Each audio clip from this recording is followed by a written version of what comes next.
My name is Bill Forstchen. I'm a professor of history at Montreat College.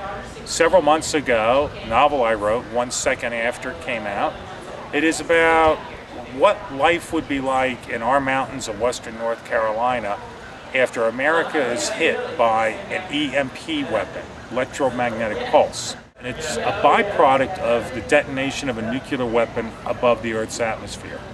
It's a very real threat. 2 congressional studies done actually under the title Congressional Report on EMP indicate that upwards of 90% of all Americans would be dead a year to such an attack. So my book is a rather grim story of what happens to you, to me, our neighbors, our friends, after we are hit by an EMP weapon. Well, why it was important to me was based on the advice of an old mentor of mine. His name is Gene Shepard. A lot of people don't quite know the name, but they remember the most famous line he ever wrote. "Hey kid, you'll shoot your eye out." Gene Shepard is the author of that incredible movie, A Christmas Story. Years ago, he's a neighbor of mine, a friend, mentored me when I was first starting to write, and he was always saying to me, "Hey kid, write what you know."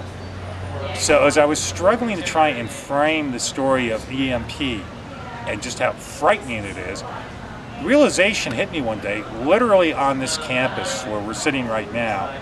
Why don't I write it about us? About my students, about my neighbors, about my daughter, about my friends, about this wonderful community I've been living in for the last 15 years. The publisher will say I neglected something if I didn't hold the book up. Okay, I held it up. And I'll say, don't read the book. If you want to avoid a depressing story, just take my word for it. It can be pretty upsetting. It's sort of like Alas Babylon or Earth Abides.